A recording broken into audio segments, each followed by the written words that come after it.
اعوذ بالله من الشیطان الرجیم. اعوذ پناه غواړم. اعوذ تعویذ د تعوذ نه دی کنه. نو تعویذ به د چا په نوم کوي؟ د خدای په نوم. دغه به صفاتو د غیر الله په نوم باندې حرام دی. اوس تعویذ اولاد که غیر اولاد دا به بل خبره ده، خو جایز دی.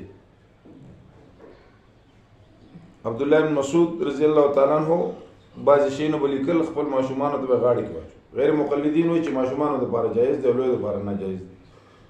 نو ماشوم یې زیات حفاظت نشي کولی او مشر یې حفاظت کولی شي. البته ستا سره ګوتی ده یا یو شی دی خو که هغه بند دی نو بیا خو لاړ شه دنده. خو ګوتی ده جیب کې واچوه، هغې کې یا د الله نوم لیکلی.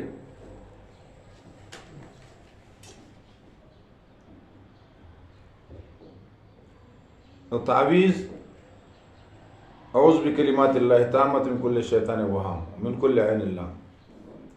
اعوذ بکلمات الله من كل شيء ما خلق. اعوذ بالله من الشیطان الرجیم. انی عوذت بربی دارنگی انی اعوذ بالرحمن یا په صفات الله.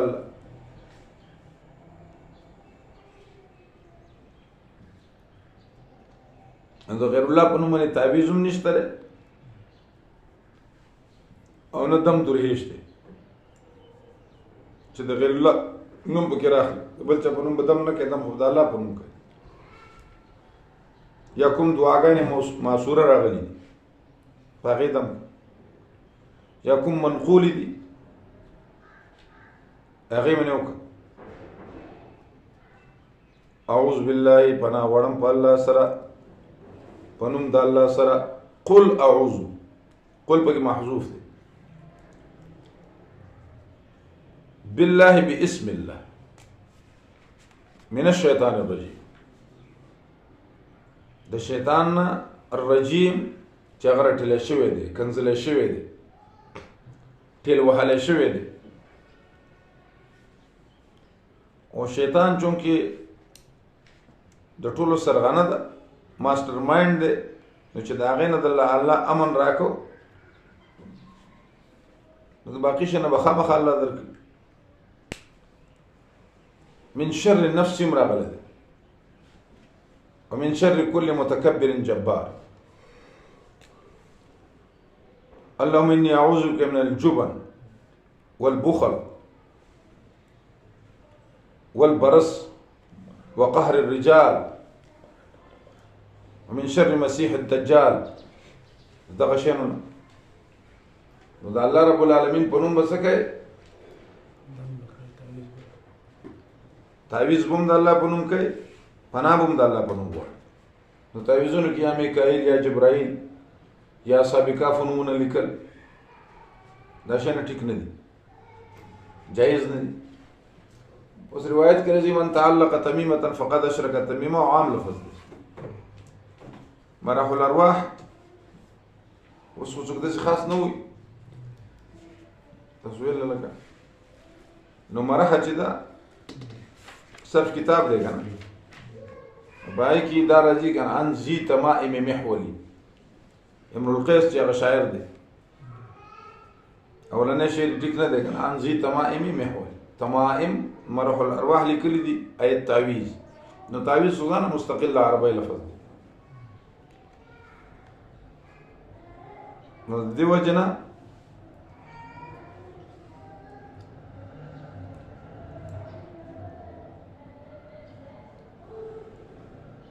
تمائم عام دی لکه په کورونو چې خلک ښکر لګي. اوس که دا ښکر د حسن دپاره لګي لکه دا وز والا ښکرې چې غټې غټې. اوس په پټو کې خلک هغه واسکټې واچوي که نه نو هغه دې لپاره نه اچوي چې دا نظر شي. هغې ته د بارانه لنډکې وایي. څه ورته وایي؟ د بارانه لنډکې. د دا دې لپاره وایي چې دا شکون مون راځي نو دا به وایي چې دا چېرته څوک سړی ولاړ تښتي به. یا تورې تورې جنډې ولګي وایي دې سره نظر ختمیږي.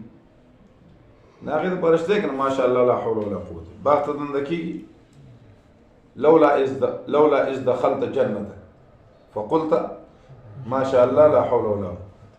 الله رب العالمین دم ښودلی خپل کور ته ځي، جومات ته ځي، مدرسې ته ځي، ګاډي ته ځي، خپل دکان ته ځي، خپل فصل ته ځي. ماشاء الله لا حول ولا قوة الا بالله. اعوذ بالله پناه غواړم په نوم د الله سره. ووایه چې پناه غواړم په نوم د الله سره من الشیطان الرجیم، د شیطان رټلی شوي نه او هر شیطانی کارونو، من وساوس الشیاطین، او د مکر نه، د فریب نه، د کید نه. ان کیدکن عظیم. بسم الله الرحمن الرحیم. فاتحه دی کې آیتونه ودي، کلمات پکې 27 دي، حروف پکې 140 دي. سورۃ فاتحه کې آیت یو آیت دی، و کلمات دي او حروف پکې 27 پکې کلمات دي، حروف پکې 140 دي. تسمیه کې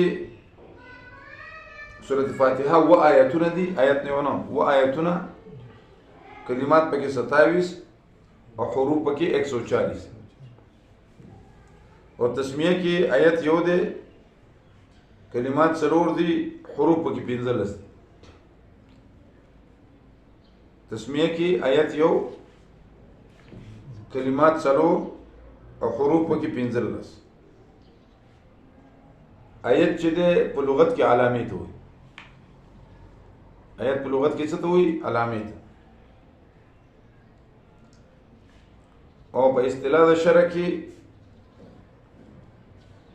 هغه قطعې ته او هغه ټوکړې ته وایي د کتاب الله نه.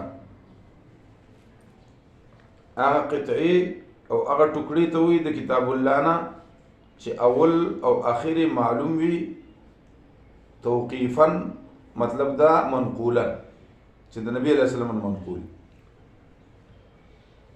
نو آیت په لغت کې علامې ته وایي او په اصطلاح کې هغه ټوکړې ته وایي چې د هغې اول آخر د قرآن کریم نه د اول آخر معلوم وي توقیفا. صورت دم په لغت کې علامې ته وایي او په اصطلاح د شرع کې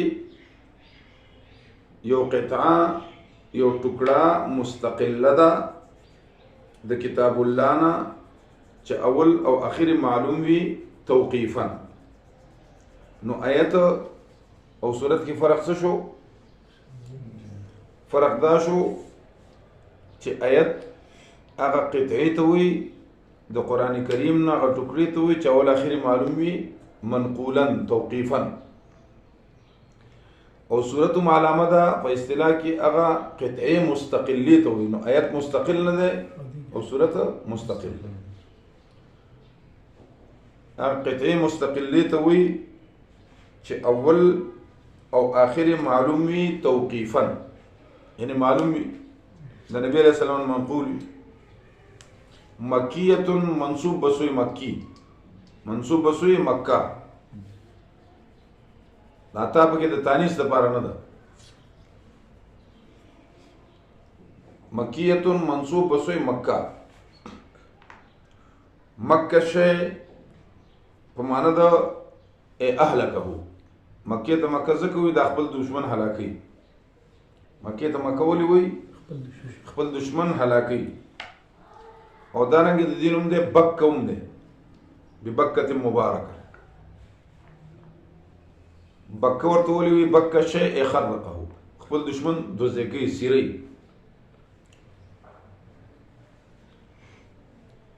بکه شیء په معنا خرقه.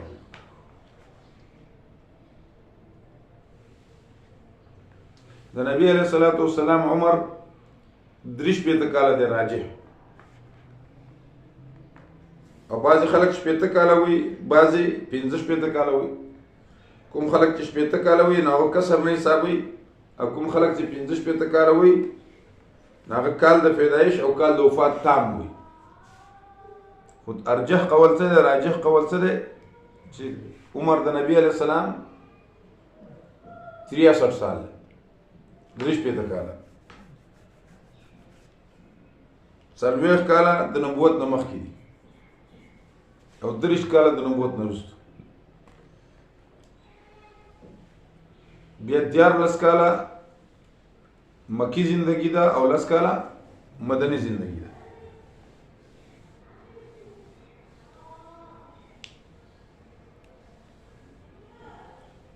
مکی صورتونه هغه دي چې پخوا د هجرت نه راغلي دي مدنی صورتونه هغه دي چې وروسته د هجرت نه راغلي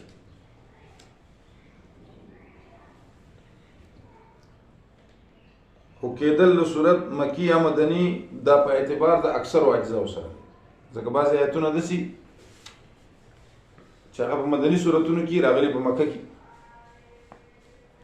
بعضې آیتونه داسې دي چې هغه مکی صورتونو کې راغلي په مدینه کې دي نو کېدل د صورت د مکی یا مدنی دا په اعتبار د اکثرو اجزاو سره ځکه اکثرو لره حکم د څه د کلي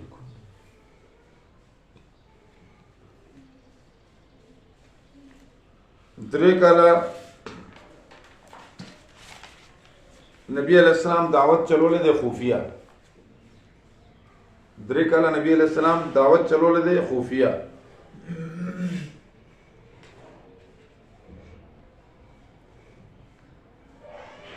او 2 کاله نبی علیہ السلام دعوت چلو ده اعلانن خود کافرو طرف نه تکلیف نه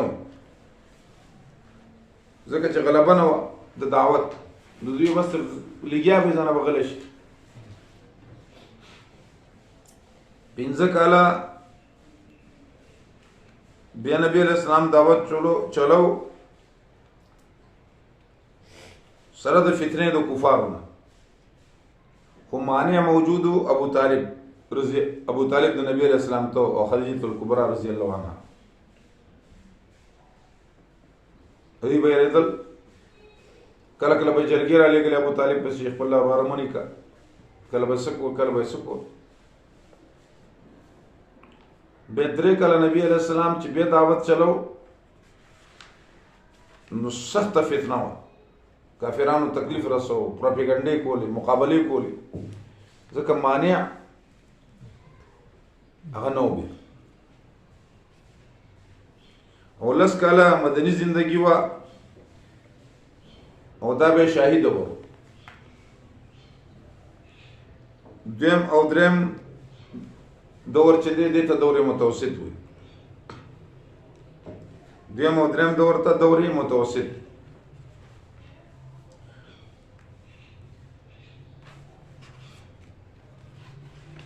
وس تسمیه د سورتونو او تقدیم تاخير د سورتونو چې دی دا منقول دی او ترتیب د سورتونو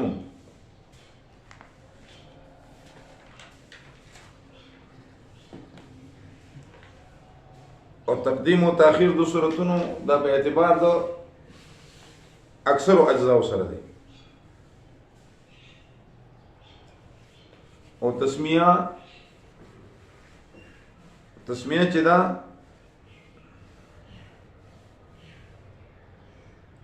تسمیه نوم د سورتونو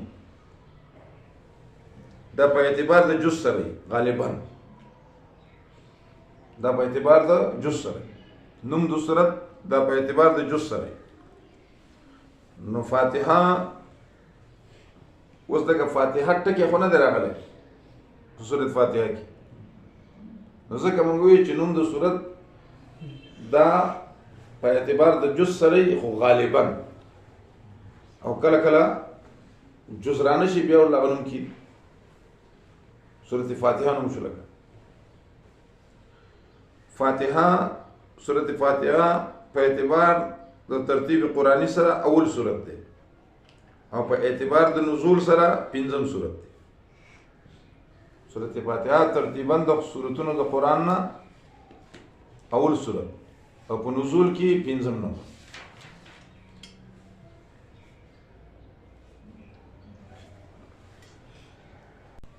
نو ترتیبا د سورتونو د قرآن اول او په نزول کې پنځم نمبر اوس د سورتونو د مکی او د مدني فرق څه دی؟ مکی به څنګه پیژنې، مدني به څنګه پیژنې؟ نو مکی سورتونو کله په مکی سورتونو کې په 15 سورتونو په نصف آخر کې دی. کله لفظ د کله نه دی، دا په مکی سورتونو کې په 15 کې دی په نصف آخر کې. او په مدني سورتونو کې کله نشته دی. مدني سورتونو کې کله نشته دی. بل سجدي په مکی سورتونو کې دي، په مدني سورتونو کې صرف په سورت حج کې ده. سجدي په مکی سورتونو کې دي، مدني کې صرف په حج کې ده. د آدم علیه السلام قصه او د ابلیس علیه اللعنت قصه دا مکی سورتونو کې ده.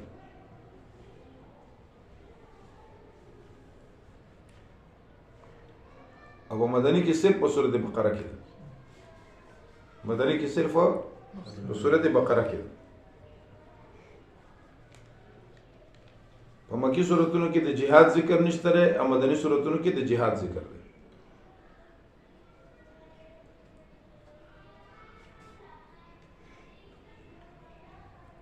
د منافقانو ذکر په مکی سورتونو کې نشته لري او په مدني سورتونو کې. د منافقانو ذکر مکی کې نشته لري او مدني سورتونو کې. مکی سورتونو کې خطاب دی یا ایها الناس سره، او په مدني سورتونو کې خطاب دی یا ایها الذین آمنوا سره. بل په مکی سورتونو کې توحید دی، رسالت، قیامت، صبر، تسلی وغیرہ. په مکی سورتونو کې توحید، رسالت، قیامت، صبر، تسلی. او په مدني سورتونو کې احکام بیانېږي، امور انتظامیه. امور انتظامیه.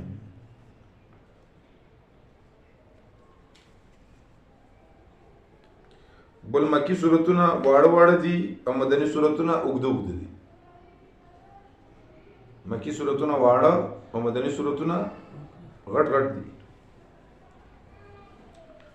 مکی سورتونو کې مقابله د مشرکانو سره ده او مدني سورتونو کې مقابله د اهل کتابو سره.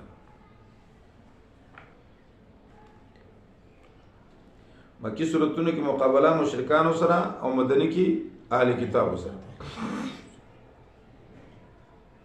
بل په مکی سورتونو کې استعارات، تمثيلات او تشبيهات دي.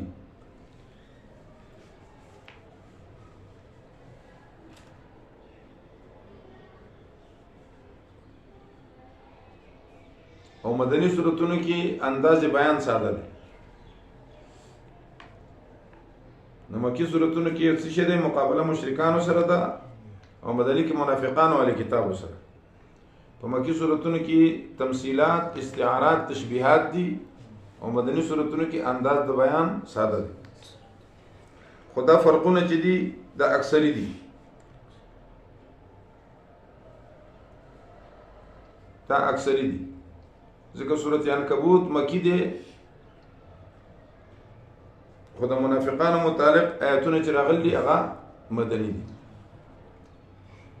او دا البلاغ والا مفتی محمد شفیع صاحب رحمت الله علیه کوم رساله چاپ کوله یا چې اوس هم چاپ کی دارالعلوم کراچۍ نه، دا تحقیق هغې کې.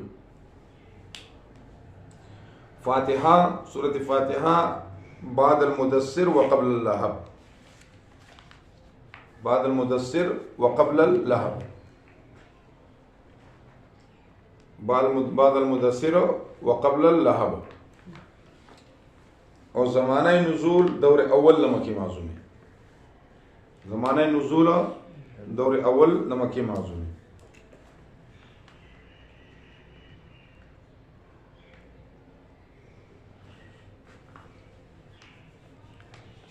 دیکھیے وہ سوال راځي چې فاتحه یو روایت کې راځي دا مکیم ده، بل روایت کې راځي دا مدني ده. نو جواب دا دی چې دا مکیم ده، مدنیم ده، ځکه نزول متعدد دی. نزول متعدد دی. نو دا مکیم ده او مدنیم ده.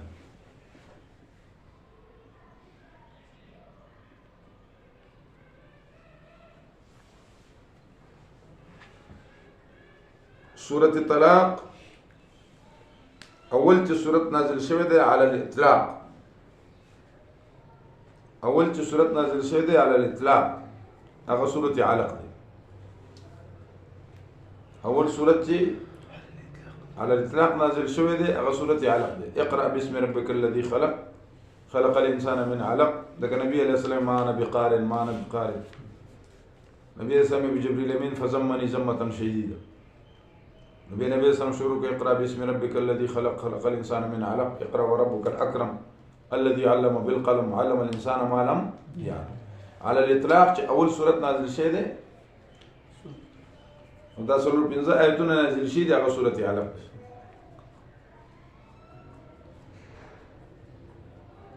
په اعتبار د پنځو آیتونو سره او اول سورت پس د فترة الوحی نه چې نازل شوی دی چې 3 میاشتې وحی بنده وه، نبی علیه السلام پریشان. نو 3 میاشتې وروسته چې وحی شروع شو نو اول سورت نازل شو سورت مدثر. سورت مدثر صحیح نازل شو یا المدثر قم فانذر وربك فكبر. او اول چې تام سورت نازل شوی دی نو سورت فاتحه مکمل سورت چې نازل شوی دی څه دی؟ سورت فاتحه. او دا پورا سورت ولې نافذه ده؟ ځکه دې ته ام القرآن دې ته سبع المثاني وایي، دې ته قرآن عظیم وایي. ځکه د ټولو کتابونو خلاصه قرآن کې ده، د قرآن خلاصه فاتحه کې.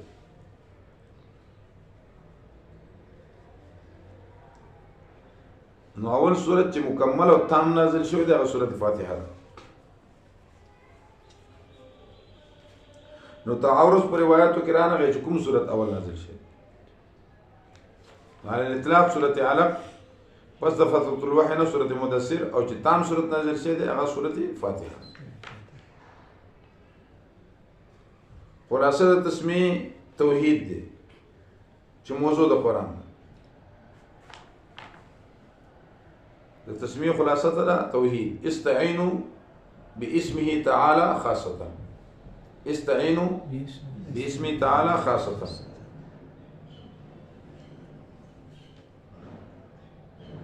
نو قرآن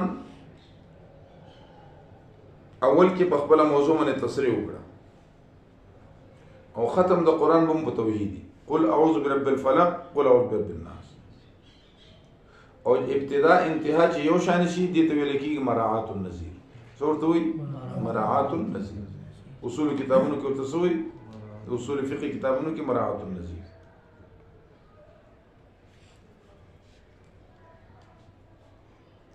خو په تسمیه کې افعال مرغوبه دي، یعنی ترغیبات چې کوم شی زړه غواړي هغې ته افعال مرغوبه وي چې رغبت ورته کېږي.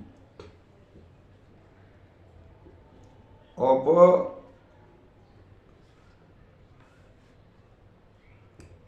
فلق کې افعال محروبه دي چې د کوم شي نه تیښته پکاري، پرېښودلې پکاري، مقصودي پرېښودلې. نو هغې کې سورت فلق افعال محروبه، او چې کوم مرغوبه دي نو هغه سورت تسمیه کې. بسم الله الرحمن الرحیم.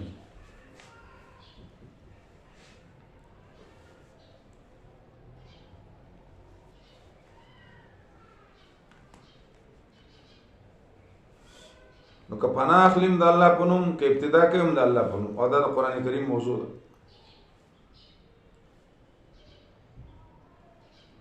روایت کې راځي کل امر ذی بال لم یبدا فی بسم الله، بل روایت کې راځي بحمد الله، بل روایت کې راځي بذکر الله.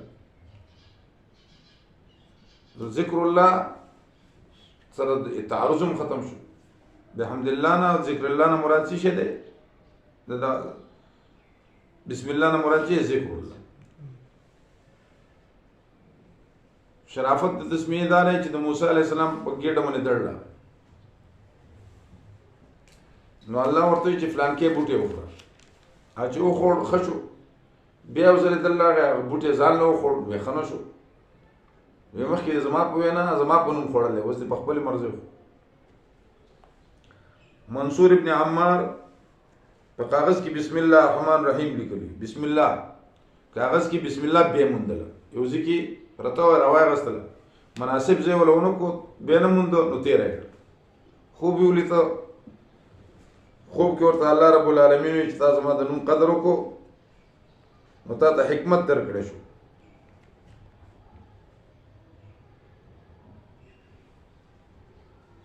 نو منصور به خبرې کولې د حکمت خبرې وي، د حکمت او خالی خبرې نه، کله الله د نوم قدر کړه. یو سړی په بسم الله یو سړی په کاغذ باندې ولیکي بسم الله الرحمن الرحیم من عبد الذلیل الى رب الجلیل، بسم الله الرحمن الرحیم من عبد الذلیل الى رب الجلیل، ربي انی مسنی الضر وانت ارحم الراحمین. دا ولیکي او ډک روان او بوته گزاري کی نه الله پر کوئی حاجتونه پوره کړي ډېر وي. بسم الله الرحمن الرحیم من عبد الذلیل الى رب الجلیل، ربي انی مسنی الضر وانت ارحم الراحمین. کدا طاقت ولیکو بسم الله الرحمن الرحیم من عبد الذلیل الى رب الجلیل، ربي انی مسنی الضر وانت ارحم الراحمین.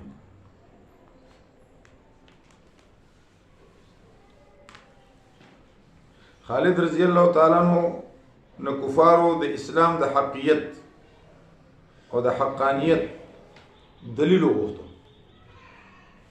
نو هغه زهر پراتو بسم الله الرحمن الرحیم تیر هیڅ ورته نه.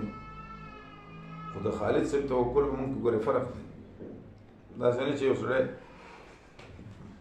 حال دغه څپلې شوی نو خلک کوشي الحمدلله هغه د خو خود مزوب نه ده کنه.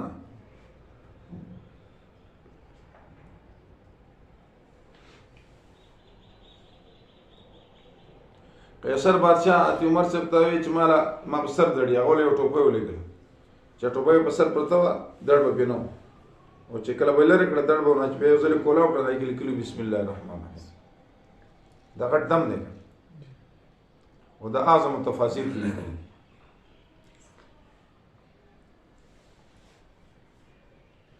اوس بسم الله الرحمن الرحیم دغه یو خبره ده چې امام ابو حنیفه رحمۃ اللہ علیہ فرمایي چې بسم الله الرحمن الرحیم د یو سورت نوم جز نه بغیر د سورت نمل، البته د قرآن نه جز دی او د فضایلو کې مطابق راضی خو د دې دلیل لپاره د دې دعوی لپاره دلیل هم دی چې بسم الله الرحمن الرحیم صرف د سورۃ نمل نه جز دی، بل د یو سورۃ نوم نه دی، البته د قرآن نه جز دی ځکه قرآن خدای کنه. لکه روایت کې راځي مشکات شریف کې دا حدیث قدسی دی، الله فرمایي قسمت الصلاة بیني وبین عبدي ولعبدي ما سأل.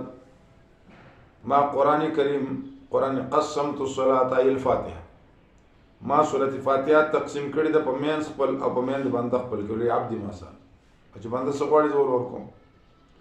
اذا قال العبد الحمد لله رب العالمین، کله چې بنده وي الحمد لله رب العالمین نو الله اعلان کی حمدنی عبد زما بنده زما حمد وي.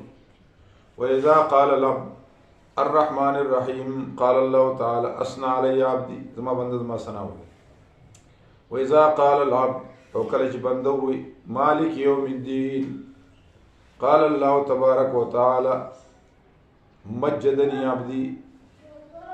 واذا قال العبد اياك نعبد واياك نستعين قال الله تبارك وتعالى هذا بيني وبين عبدي ولعبدي ما سأل.